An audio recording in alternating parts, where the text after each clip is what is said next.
always learning, and what are we doing today? Learning. Today I'm going to teach Carly how to make hummus. And where I learned how to make hummus was we were over at a friend's party, and they had hummus that they were serving, and I tried it, and it was fabulous. I said, okay, where did you get this? Did you get it at Bella Luna? Did you get it at George's? Where did you get it from? And they just laughed and said, well, actually, our daughter Reagan made it. So I talked to Reagan, and she said, oh, it's really simple. And I was thinking, there is no way this great tasting hummus could be that simple. So she just sent me a text of a chart of all the different ways to make hummus. And the main ingredients in hummus, there's really just 5.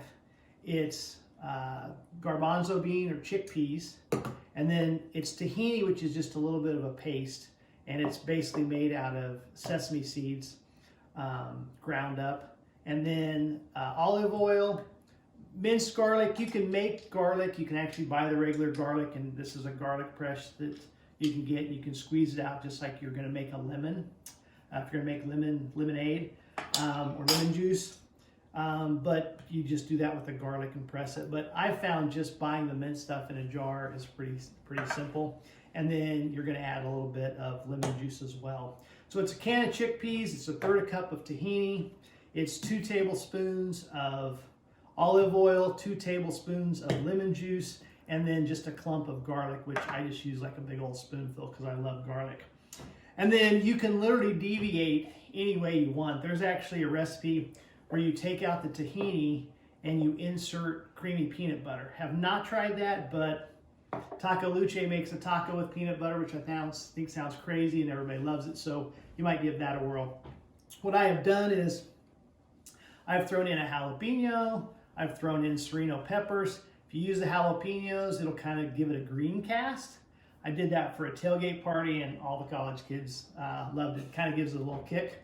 I've got a buddy, he always puts pepper in there, just a cut up pepper, then you grind it up in the blender. So that's what we're going to make today, and we'll put it together. So if we'll get started, okay. I always throw in the chickpeas first. You can, kind of a little runny if you want to drain out. I drained out just a little bit of the water, but it's really whatever kind of consistency of the hummus you want. Okay. Put those in there. Then we got a 1/3 cup of tahini. I've got a neighbor, he swears that it's better, and I've tried it, it probably is. If you want to, you can just push that, I think. Yeah. If you want to try it without the tahini, you can. So you basically just use chickpeas, garlic, and lemon juice and olive oil. And it's really pretty good. Okay. Just kind of whatever consistency you want. Garlic? Yeah, just a big old heap and clump of it. Like that? Yeah, perfect. Easy. Nice. All right, 2 tablespoons of lemon juice. Get that open for you. Okay. Maybe. Look at those guns. Come on. Nice. Here you can. Oh, give me a squeeze. Yeah, squeeze it, squeeze it. Here, pull it up here because I'm going to spill it. Here. There we go. Oh, very good. Yeah, if you get a little too much, it's not that big a deal. You don't have to be precise on it. I usually just kind of freestyle. Sometimes I can't always remember what goes in it. I'm too lazy to look it up. It's like 50 Shades of Tan. This has olive oil in it, so 2 of those. Oh. Does it though? Does it? 1. 1. Oh, got a little extra. 2. Yeah, if you want to be like a little barbecue, you can go like that. Be fancy. Shimmer down. That's pretty much it. Put the lid on. But that doesn't look like it's going to be very much. Do you double it ever? You can, yeah. I mean, usually I'll double it, which is makes enough for about 10 to 12 people. We'll cover that platter. We're just kind of making it today. So pulse it? I use puree, whichever that puree, means. I think it's French for fancy for mixing it up. So. And how long do I do that for? Just until it looks like peanut butter, kind of a cream.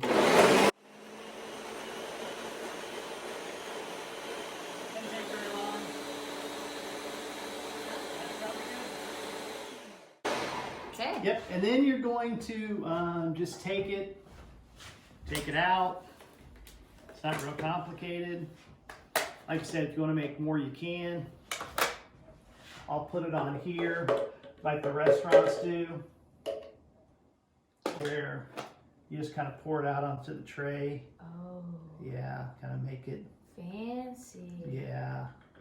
Mm-hmm. And then if you hand me that little spatula guy, you can just kind of scoop it out onto there. I feel like we could use a smaller plate. We could have, but I usually make double batch. And then you just kind of go back and forth and fan it to whatever shape you kind of want it in. And that's basically it. That is ready to go. I'll put it in the fridge for a little while. A lot of times just What about this stuff? make it. Well, okay, so I forgot. I'll go ahead and add it.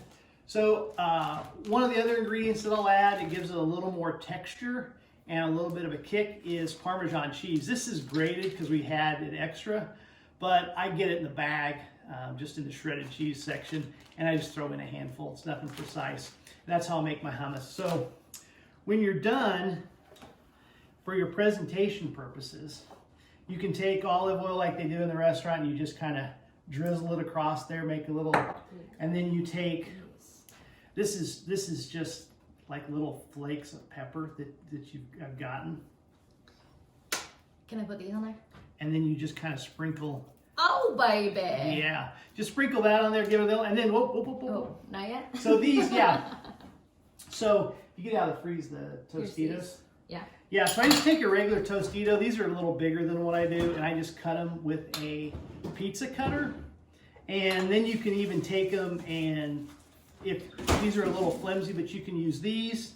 You can spray them with, yeah, I'll use these. I'll use the smaller ones, and then just cut them, and then put them in the oven for 10 to 15 minutes. They'll make them a little harder. If you want to spray them before you do that with olive oil, and then put red flake pepper, put this on there. I've got a friend that she'll take saltine crackers and actually add dry ranch dressing with just different like red flake peppers and other hot peppers, and she'll mix them up on there with a little bit of olive oil in there, and then she'll bake them, and you can make those. You can also use these pretzel crackers.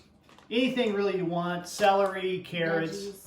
Anything you want. And what's really great about hummus is all these ingredients, the tahini, the lemon juice, and the garlic, you can just store once you've opened it. You can store it in your refrigerator and it'll last for about a year. Well, and the olive oil you can store in your pantry. Olive oil lasts forever. So I bought these at the store today. This has a year shelf life. The garbanzo beans have a 5-year shelf life. Oh, jeez. Garlic's about a year until you open it, and it's got a year probably in the fridge. And then this has a year in the fridge, and this has probably for life in the sitting on the shelf. But so you can always have it around. So it's nice. You have friends coming over for dinner, coming over to play cards, or you're going somewhere at a moment's notice. You can literally make it in a blender and have it ready to go. We'll stick it in the fridge, let it chill for a little bit, but it's really whatever you'd like. But that's how you make hummus. And you can, like I said, don't be afraid to try anything you want. A lot of people will put cilantro in it. Some people will put avocado in it. But feel free, whatever you like, just mix it in there. It's just a good little dish. There you go. Yeah. Feeling like you're going to try it? Oh, yeah. I like to have these things on deck. Nice. Can I eat it? Yeah.